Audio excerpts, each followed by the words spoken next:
how did I go from this to this? Well, it all started with a move from Silicon Valley to a small mountain town in Canada. And I somehow ended up building a co-working space from scratch. Here's how it happened. Be sure to stick around to see the full transformation. The before and after is wild. I moved from the Bay Area to a small mountain town in British Columbia, a town with one street light and a population of only 5,000 people. I didn't know a soul, just my sister and niece. I was burned out on tech, craving nature, and honestly, I had no plan. I just knew I needed a change. So I packed everything up, rented a townhouse, started working remotely, and quickly realized how isolating it was. I miss community, I miss creative energy, I miss being around people who were building things. That winter, I needed somewhere to work, but in town, there was only one coffee shop and a Tim Hortons. That's when the idea hit. What if I built a co-working space myself? I had zero experience in commercial real estate. I'd never renovated anything, no design background, no business plan, and honestly, I had no clue what I was doing, which in hindsight might have been a blessing. A little Dunning-Kruger confidence, a shiny new idea, and a lot of free time because, well, no friends yet. And it all kind of came together. I didn't dare ask the million-dollar question, would anyone actually show up? But I couldn't stop thinking about it. The idea of creating a beautiful shared space for people like me, it lit something up. I became obsessed. And if you know me, you'll know the moment I get a crazy idea, I talk my sister into it. It didn't take much. She's my crazy idea sidekick. And just like that, we started searching for a space. We looked at a ton of locations, but one in particular really stuck out. A bright turquoise building right in the heart of downtown. It had been a flotation spot with a juice bar, and the previous tenants had done some questionable DIY renovations. When they left, they took everything. Doors, trim, even the light fixtures. I don't blame them, but the place was gutted. I was terrified to sign a 5-year lease. The space was a mess. Plumbing, flooring, electrical, it all needed work. But in April, I signed the lease anyway with the goal of opening June 15th. That didn't happen, but somehow, miraculously, we opened the doors Monday, July 2nd, 2018. With keys in hand, I got to work. And that's when it hit me. I had no idea what I'd gotten myself into. What carried me through all this, beyond sheer stubbornness, was the vision. I could see it, I believed in it, and I was all in. While we tackled the renovations, I turned my focus on what I could build, the brand. With my marketing background, I jumped into creating a logo, website, email list, social media, and figuring out the actual business plan. What would memberships cost? What would it feel like to work here? I was working easily 12 hours a day while working full-time as an instructor on LinkedIn Learning. If I wasn't physically at the space, I was at home working in spreadsheets and building out the business plan. I was in a rush. I wanted to open in time for the summer tour season, and despite a million challenges, we made it. But if I ever did something like this again, I'd give myself more time. This sprint burnt me out before we even opened the doors. As for the name, the Mountain Hub, the credit all goes to my sister. We were tossing out ideas, didn't have ChatGPT back then, and out of nowhere she says, Mountain Hub. And that was it. It was perfect for what we were building. I sketched out a logo, sent it to a guy on Fiverr, and he nailed it the first try.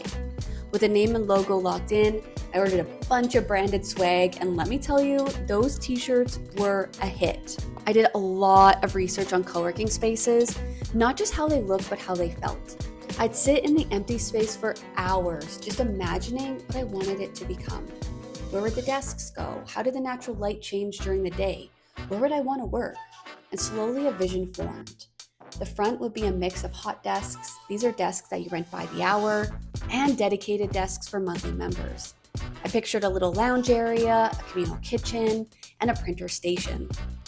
Down the hallway, there were 4 private offices. 2 would be for long-term rentals, 1 would become a boardroom, and the last, a practitioner room with its own bathroom. The outside of the building was already a bold turquoise with a mural on the side. It popped, and turquoise is my favorite color. I designed the entire space myself, vision board and all, and I'll be honest, I considered outsourcing it. I was doubting myself. Every co-working space I saw online was gorgeous, and I wasn't sure I could pull that off. But when I got a couple quotes and found out the consulting fee was over $5,000, I realized something. This was my vision, and no one else was going to bring it to life the way that I could.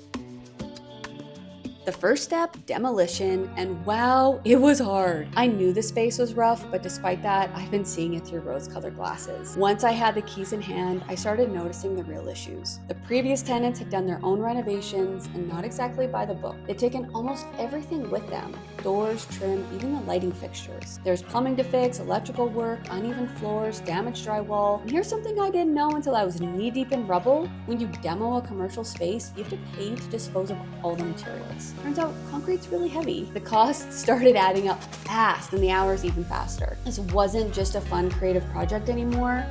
This was a full-blown construction zone. I was exhausted, overwhelmed, but still determined. The first glaring problem, the floor. You kind of take it for granted that the floor will be fine, but I literally had to build this space ground up. The previous tenants had poured a concrete skim coat, but they did it over carpet glue.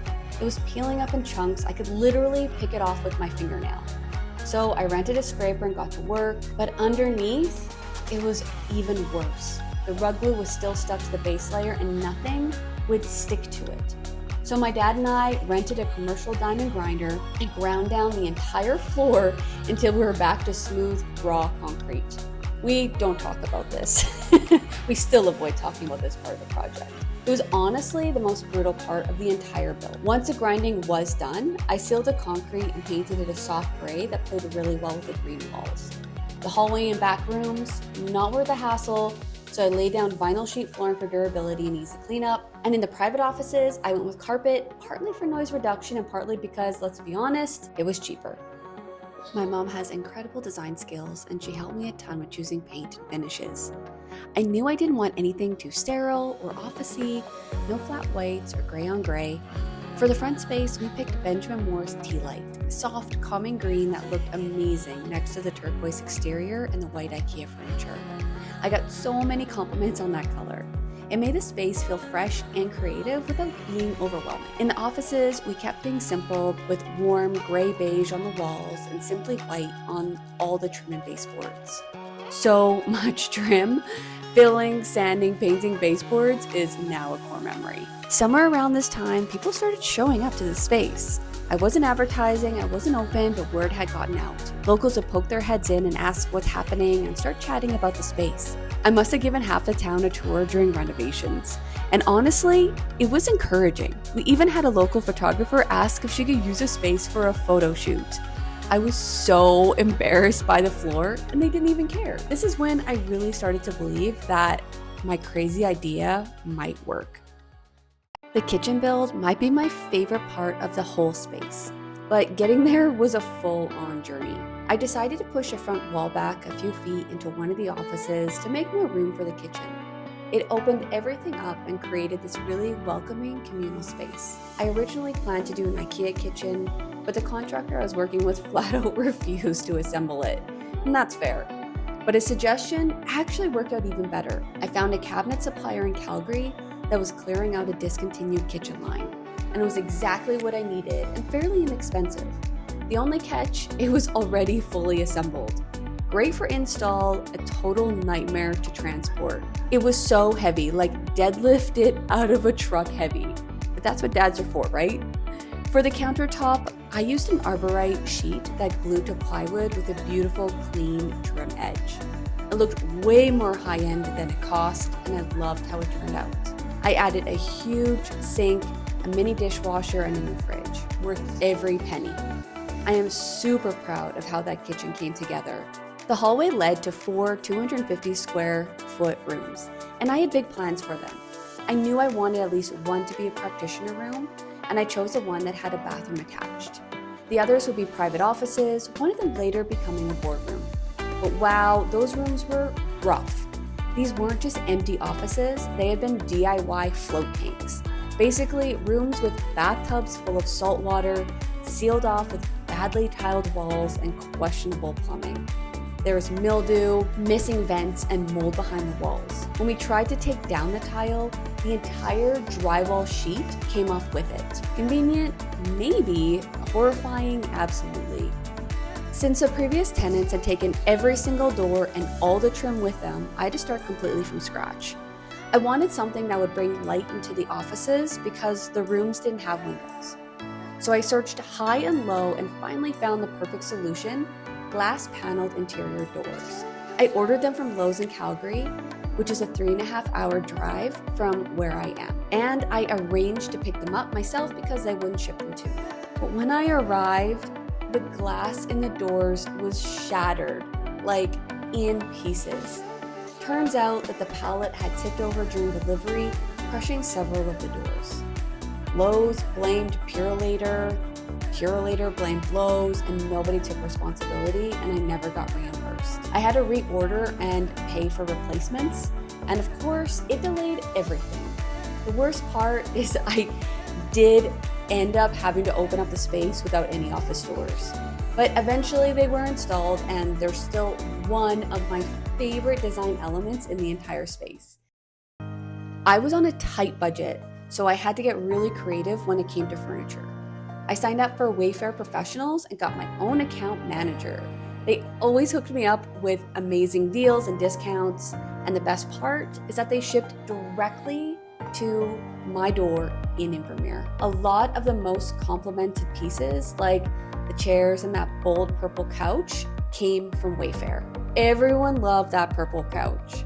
IKEA, on the other hand, does not ship to Invermere. So I rented a minivan, drove the 3.5 hours each way, and loaded up on desks, chairs, Kallax shelves, the works.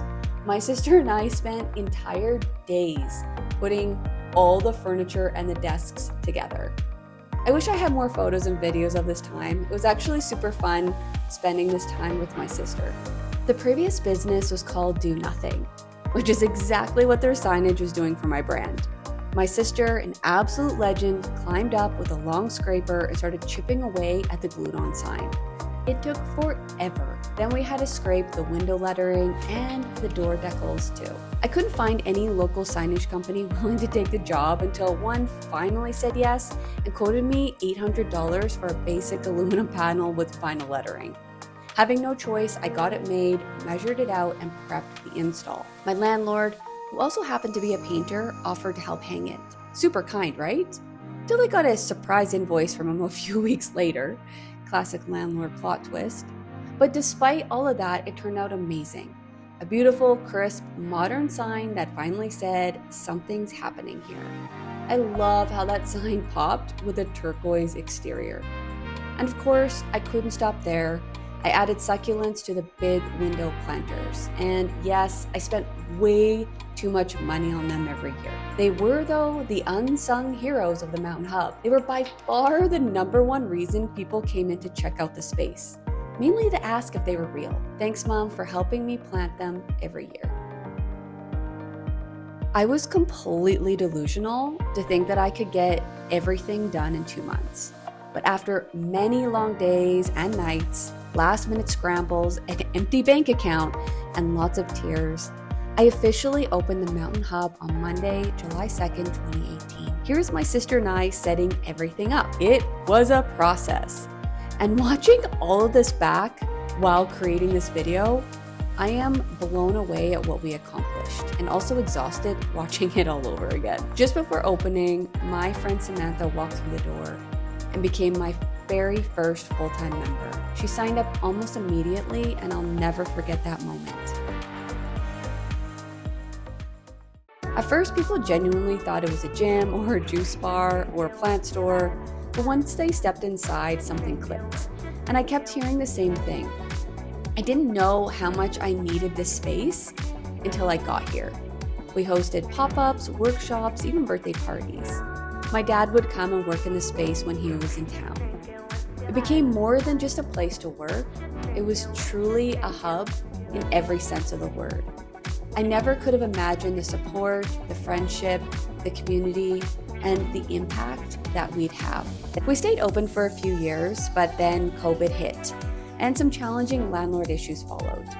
Eventually, I had to close the doors, but the ripple effect, it still felt in town. People still tell me how much it changed their business, their mindset, their life, and honestly, it changed mine too. It was the first physical thing I ever built. The first time I took a vision in my head and turned it into a space that people could walk through. That project changed my life. Since then, I've renovated an art studio, built a tiny office, and started dreaming about converting an old barn into a tiny house. But everything started with the Mountain Hub. That space changed everything. I want to thank everyone who supported the Mountain Hub, who supported me, lent a hand, moved furniture, showed up to events, and I especially want to thank my family, my sister, my mom, and my dad. They showed me endless support. They never doubted my vision, and they showed up to help, to paint, to grind down the floor, even when they had better things to do. Thanks, Adams fam.